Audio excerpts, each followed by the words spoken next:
میں چودھری، میں وڈا، میں سردار، اسی چیز نے بیڑا غرق کر دیا۔ وہ حضرت سلطان باہو علیہ رحمہ آپ نے کہا تھا نا، فرماتے ہیں عالم سارا ہو کا ہے، آخو سبحان اللہ۔ کیا کہتے ہیں؟ عالم سارا ہو کا ہے، جھگڑا میں اور تو کا ہے، بس اسی کا جھگڑا ہے۔ اور پھر دیکھیں اسی بیماری نے خاندانوں کے اندر اتفاق کو ختم کر دیا، اسی بیماری نے خاندانوں کے اندر اتحاد کو ختم کر دیا۔ اور اب تو یہاں تک خبریں سننے کو ملتی ہیں، اور میں کہتا ہوں اس سے بڑھ کر قیامت کی نشانی کیا ہو سکتی ہے، اس سے بڑھ کر بے وفائی کیا ہو سکتی ہے، اس سے بڑھ کر جدائی کیا ہو سکتی ہے، بے رخی کیا ہو سکتی ہے، کہ ایک ایک مرلے کے پیچھے چھوٹا وڈے نو، وڈا چھوٹے نو دھمکیاں کراندا پیا ہے، اگر یہ جگہ نہ دی گئی مروا چھڑاں گا۔ پچھلے دن مجھے ایک میرے دوست نے بتایا، اس نے کہا جگہ والد صاحب کے نام ہے، تو والد صاحب کے بھائی نے یہ دھمکی دی، اس نے کہا کہ اگر تم یہ جگہ میرے والے نہیں کرو گے بندوں کو بھیجا جائے گا، مروایا جائے گا، حملہ کیا جائے گا۔ تو دوستان محتشم، یہ میری ایک بات یاد رکھیے گا، ہم ایمان والے ہیں۔ جناب محمد مصطفیٰ علیہ الصلوۃ والسلام نے ارشاد فرمایا کہ جب دانے گندم کے نکلتے ہیں نا، تو ہر گندم کے دانے کے اوپر لکھ دیا جاتا ہے کہ تو نے فلاں کے پیٹ کے اندر جانا ہے، ہر دانے کے اوپر لکھا جاتا ہے۔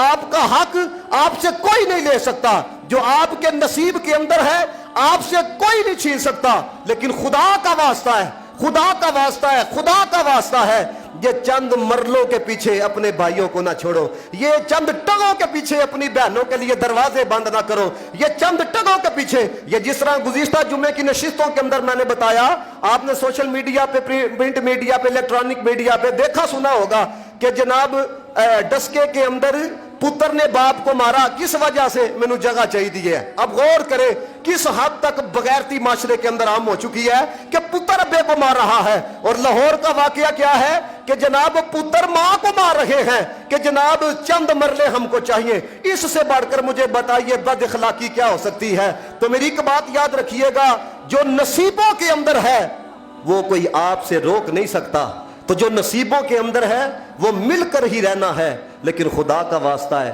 یہ چند ٹگوں کے پیچھے اپنے بھائیوں کو نہ چھوڑو ہے، خونی رشتوں کو نہ چھوڑو ہے۔ کیوں؟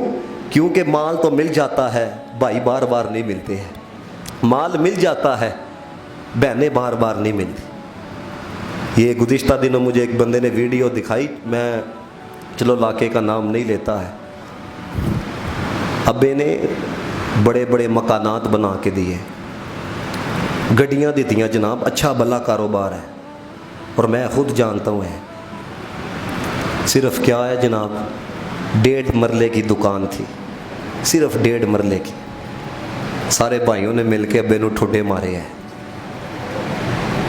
مجھے بتاؤ یار، یہ مسلمانی ہے؟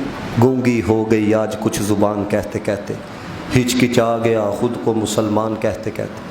یہ بات نہیں کہ مجھے اس پہ یقین نہیں، شرم آتی ہے خود کو مسلمان کہتے کہتے۔ خدا کی قسم میں نے اپنی آنکھوں سے دیکھا، سارے پتر رل کے ابے نو ٹھڈے مار دے پہ ہیں، جنہیں مکان بنا کے دیتے، جنہیں گڈیاں لے کے دیتی ہیں، جنہیں ویاہ کرایا ہے، اس کو ٹھڈے مارے تھے۔ یہ جس چیز کو ہم نے بہت کچھ سمجھ رکھا ہے نا، مال مال مال، یہ بڑا کچھ سمجھ رکھا ہے۔ میری ایک بات یاد رکھیے گا، ایدے نہ کدی کسی دا ٹھڈ نہیں جے پڑیا۔ یہ جتنے لوٹنے والے ہمارے اوپر بیٹھے ہوئے ہیں، ارباں خربر پہ نہیں یار، یہ روزانہ بیٹھ کے کھائیں پئیں، 3 وقت کیا 10 ٹائم کھائیں، پیسہ ختم نہیں ہوتا۔ تو مجھے بتائیں مزید کی طلب ان کے اندر ختم ہو گئی ہے؟ مولانا روم نے ایک حقائق نقل کی، پھر میں آتا ہوں، سلو کی فضیلت کی طرف ہے، لیکن سمجھنے کے لیے، تربیت کے لیے بہت بڑی بات مولانا روم نے لکھی مثنوی کے اندر۔ کہتے ہیں کہ بادشاہ تھا تو بڑا سہانا موسم تھا، تو اس کے خادمین، اس کے وزراء بھی اس کے قریب بیٹھے ہوئے تھے، تو دور نہ ایک سفید داڑھی والے بابا جی جا رہے تھے، انہوں نے ہاتھ کے اندر کشکول پکڑا ہوا تھا۔ بادشاہ کو رحم آ گیا، بڈھے ویلے منگدا پھردا پیا ہے، یعنی اس نے دنیا دار فقیر سمجھا ہے، اس کو رحم آ گیا، ترس آ گیا۔ اس نے نا خادم کو بلایا، اس نے کہا وہ چٹی داڑھی والے بابا جی نظر آ رہے ہیں؟ نے کہا جی آ رہے ہیں۔ نے کہا جاؤ ان کو بلا کے لاؤ ہے، اور ان کو جا کے کہنا بادشاہ تیرے تے ترس آ گیا ہے، بادشاہ اج تیری فقیری نو امیری دے اندر تبدیل کر چھڑے گا, تیرے بھاگ جاگ پہ نے. وہ دوڑتا ہوا گیا جناب, اس نے جا کے کہا تیری قسمت بدلنے والی ہے, تیرے نصیبہ بدلنے والے ہیں, اب تیری فقیری کو امیری کے اندر بدل دیا جائے گا. وہ بادشاہ تجھے بلا رہا ہے, وہ تجھے کچھ دینا چاہتا ہے, اسے تجھ پر ترس آ گیا ہے. اب وہ فقیر دنیا دار فقیر نہیں تھا, در مصطفیٰ کا فقیر تھا.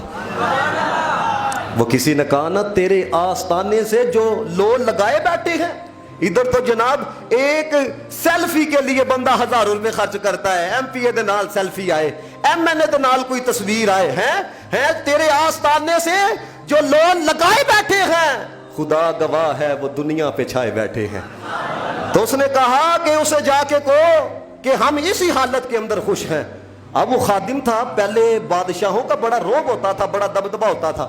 تو اس نے کہا تم نے جو کہنا ہے تم خود جا کے کہو, اگر میں کہوں گا میری گردن اتار دے گا, ہو سکتا ہے تیری گردن بھی اتار دے, تو خود آ کے اپنا معافی ضمیر بیان کر رہا ہے.